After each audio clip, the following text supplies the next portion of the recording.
आपको खुशामदीद कहते हैं। आज के लेक्चर में मैं आपको एडोब फोटोशॉप CS6 के बारे में बताऊंगी कि एडोब फोटोशॉप CS6 के ज़रिए हम तस्वीर पिक्चर में किस तरह एडिटिंग वगैरह कर सकते हैं। एक जगह से दूसरी जगह हम इसको मूव किस तरह कर सकते हैं। इससे पहले के लेक्चर को शुरू करूँ, अगर आपने मेरे चैनल को सब्सक्राइब नहीं किया तो काइंडली सब्सक्राइब करें और साथ ही बेल के आइकन पर क्लिक भी करें ताकि मेरे आने वाली वीडियो की नोटिफिकेशन आपको मिलती रहे। स्टूडेंट्स, मैं आपसे बार बार एक ही बात कहूँगी कि अगर आपको लेक्चर में किसी भी चीज़ की समझ ना आई हो तो आप लेक्चर को बार बार देखें और स्टार्ट ही से इस पर इम्प्लीमेंट भी करें ताकि आपकी अच्छी तरह प्रैक्टिस भी हो सकते। तो चलिए शुरू करते हैं अपने फर्स्ट लेक्चर को। अब एडोब फोटोशॉप CS6 का मकसद क्या था शुरू करने का। एडोब फोटोशॉप CS6 का मकसद ही ये था कि हम तस्वीर में एडिटिंग वगैरह किस तरह कर सकते हैं, या इसको एक जगह से दूसरी जगह मूव किस तरह करेंगे, या तस्वीर में से ही बैकग्राउंड हम किस तरह लेंगे। ये इसका मेन मकसद था। आगे इसकी 2 टाइप्स है उसके बारे में भी बताऊंगी। लेकिन अब एडोब फोटोशॉप CS6 वर्जन शुरू करने का क्या मकसद था। इसका मकसद यही था कि वो स्टूडेंट जिनके पास कुछ हल्के फुल्के सिस्टम हो, यानी हाई क्वालिटी कंप्यूटर नहीं होते, तो CS6 ऐसा वर्जन है जो हर किसी के कंप्यूटर पर आसानी से चल सकता है।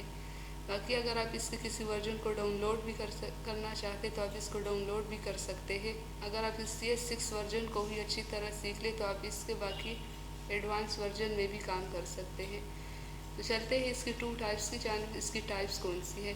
Raster based graphic, vector based graphic. Raster based graphic में कौन सी तस्वीर होती है, यानी वो तस्वीर जो बिट्स मैप की कॉम्बिनेशन, यानी बिट्स मैप क्या होता है, यानी पिक्सल की कॉम्बिनेशन से जो पिक्चर बनती है वो कहलाती है raster based graphic. For example हमारे पास ये एक पिक्चर है, इसको अगर हम जूम करेंगे Ctrl+ से, ये हो गया जूम। अब जो यहाँ पे ये बॉक्सेस नज़र आ रहे हैं ये पिक्सल कहलाते हैं। इसको थोड़ा और जूम, ये पिक्सल कहलाते हैं, यानी ये पिक्चर पिक्सल की कॉम्बिनेशन से ही बनी हुई है। नेक्स्ट जो इसका ऑप्शन है वो है vector based graphic. Vector based graphic में क्या होता है, यानी पिक्चर जो सॉलिड लाइनों से बनी हुई हो और कोरल ड्रा में कोई भी चीज़ पिक्चर या कोई टेक्स्ट वगैरह लिखा तो वो वेक्टर बेस्ड कहलाता है। फॉर एग्जांपल हमारे पास ये एक पिक्चर, इसको अगर जूम करेंगे तो इसकी लाइन, इसको अगर हम गौर से देखें तो ये बिल्कुल स्मूथ, स्प्रेड नहीं हुई, बिल्कुल फ्लैट नज़र आ रही है। तो इन दोनों में ये डिफरेंस था कि वेक्टर में किस तरह की नज़र आती है और रास्टर में किस तरह की पिक्चर नज़र आती है। इसके बाद हम आते हैं इसके कलर मोड पे। कलर मोड में हमारे पास है रेड, ब्लू, ग्रीन। RGB यानी रेड, ग्रीन और ब्लू, ये कौन से कलर होते हैं, यानी बिट्स मैप और इमेजेस जो कलर होते हैं वो RGB ही कहलाते हैं। जिस तरह ये स्क्रीन पर देखने में बहुत ही खूबसूरत नज़र आते हैं, अगर पिक्चर में हमने एडिटिंग वगैरह करनी हो तो इन्हीं कलर से करेंगे। लेकिन जो स्क्रीन पे नज़र आएगी, अगर हम उसकी प्रिंट निकालेंगे तो प्रिंट उस तरह होके नहीं आएगी जिस तरह स्क्रीन पे नज़र आती है।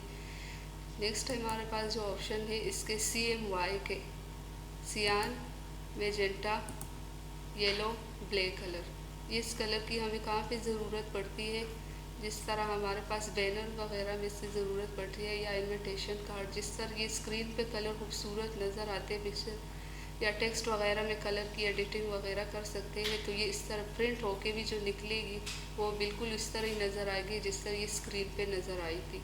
उसके बाद हमारे पास जो नेक्स्ट ऑप्शन है वो है ग्रे स्केल। ग्रे स्केल से मुराद यानी ब्लैक एंड वाइट कलर।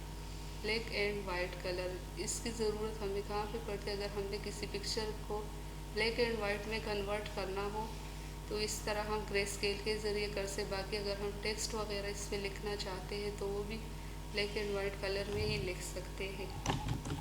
तो ये था हमारा आज का लेक्चर में अगर किसी चीज़ की समझ ना आए तो आप इसको बार बार देखिए, और अगर आपने फ़ेस टू फेस आकर लेक्चर लेने हैं तो आप इदारे में विज़िट भी कर सकते हैं।